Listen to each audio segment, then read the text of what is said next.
Hey guys, Vold here from Road to Nowhere. I just firstly want to say a huge thank you to everybody that participated in the poll. It's really cool to see that people want to know what we've done in the Jeep so far. I'm going to take you around, and it's going to be in no particular order in terms of how we've done stuff or in the sequence we've done stuff. Some of the things are going to be functional, some of the things are going to be cosmetic, but I'll give you a good idea.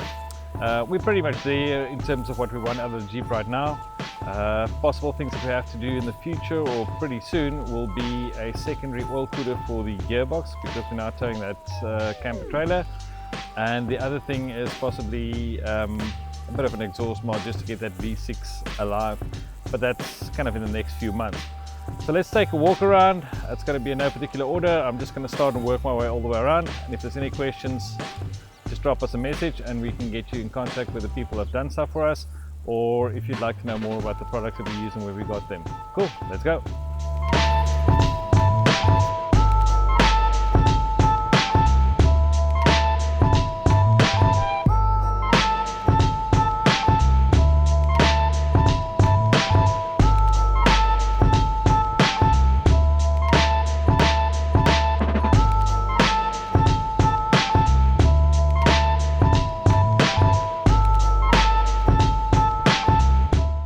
One of the best mods you can do is to add a snorkel, and that's not just for deep water crossings, but the JKs are well known for their hot engine bays. This also sucks in cooler, cleaner air, but you are going to need nerves of steel as you'll have to cut into your existing bonnet. One of the things you have to upgrade first is that horrible stock bumper. We chose the guys from Maniac 4x4. The bumper looks great, it does exactly what we needed to do, plus they're a really great crowd.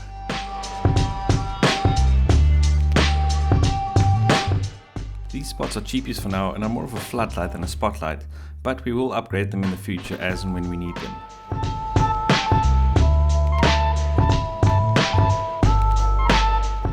Some people have had issues with these inserts, but they seem to work really well for us.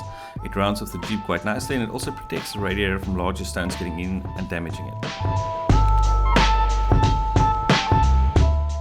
This nifty cheap camera helps when solo driving through tougher tracks. It has a screen on the inside of the car but does not record the video, and it's purely for viewing and navigational purposes. Replacing your stock handle lights with some quality LED units is a no-brainer. These ones are super bright, it has a daytime running light and also a flashing indicator ring.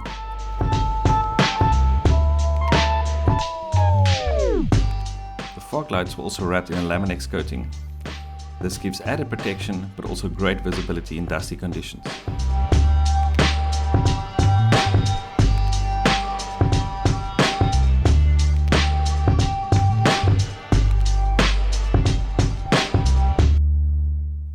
After busting a marker light on the driveway wall, we replaced them with these slimline smoked LED ones.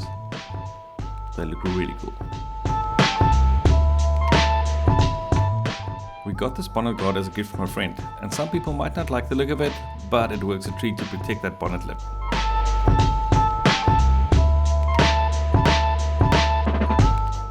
As JK owners, we all know and experience hood flutters. The easiest fix, these gel hood latches. They're a straight bolt on, problem solved, no more flutters.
I also installed a K&N air filter.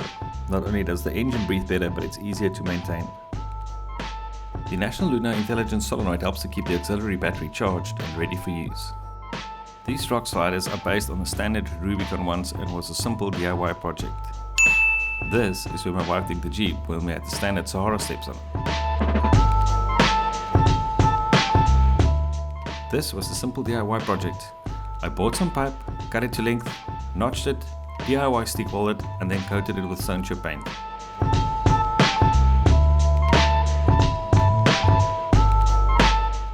These door steps are the latest addition to the Jeep.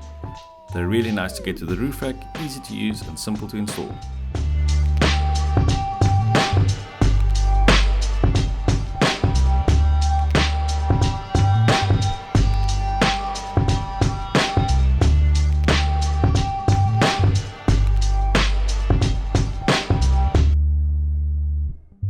This 2x2 Tenko awning from Camp and Climb is a great addition to the Jeep. It's easy to set up and offers great protection against the elements anywhere you go.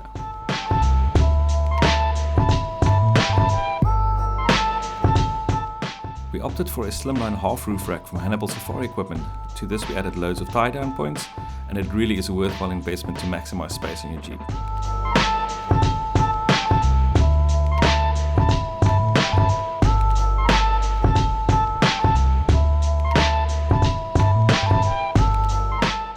We installed a reverse camera, which is really simple to do, but be aware that the 2015 and older Jeeps might have to get the radio reprogrammed to enable this function. This is probably the most important upgrade you can do to your Jeep, but more about that later. We recently installed these airlift suspension bags to help level the Jeep when towing our camper trailer. You simply inflate or deflate using this connector, and typically you'd run about 0.4 to 0.5 bar unloaded and about 1.8 bar when the trailer is hooked up. It can take a maximum of 2.4 bars of pressure.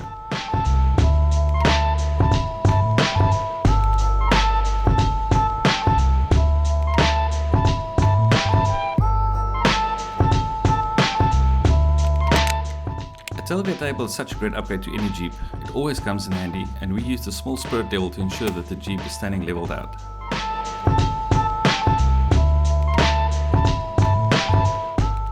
This is our DIY drawer system with a fridge slide. It has taken several beatings but still holding up pretty well. I'll do a separate video where we can show you what we actually carry with. This LED tailgate light is really handy whether you're making food or simply getting stuff out of the drawers.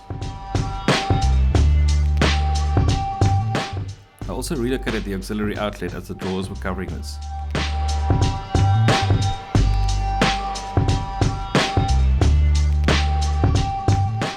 Now I can plug in a power supply.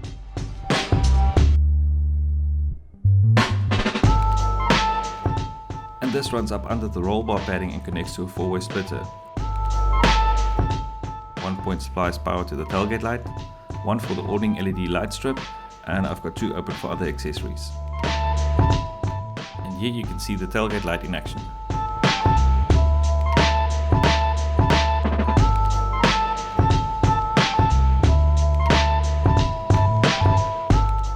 I also handmade a harness for the fire extinguisher, which is simple and strong but easy to get to. The cabling for a second battery tucks away next to the drawer system. It's ready with a fused Brad Harrison plug and easy to connect to a removable battery box. Towards the middle of last year we fitted a complete Terraflex 2.5 inch lift kit that included shocks, springs and everything else required. Right here at the back you can also see where the airlift bags are. Up front are some Terraflex 0 to 3 inch sway bar quick disconnects. They're easy to pop off and reconnect when needing tougher sections. But make sure you park pretty level when connecting or disconnecting them, otherwise they can be a bit of a pain.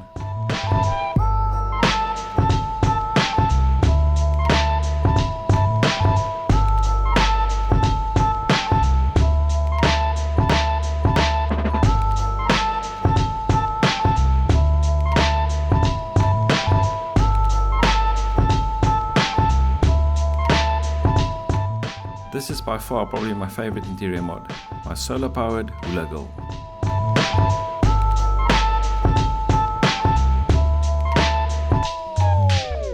This radio mount has been modded to fit our right-hand drive Jeep. You can also take a mobile phone, and I've also mounted another base point on the dash.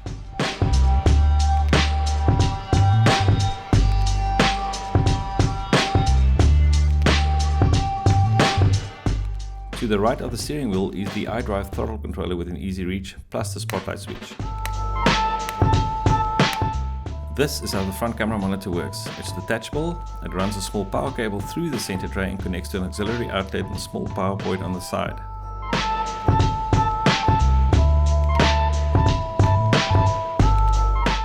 Then you can simply switch it on or off using the auxiliary power point.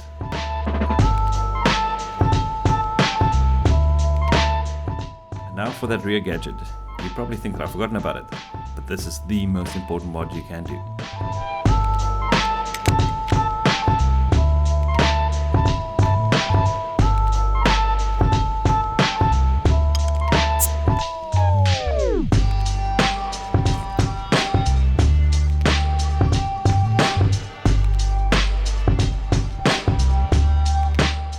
Thanks for watching. What was your favorite mod? Let us know in the comments.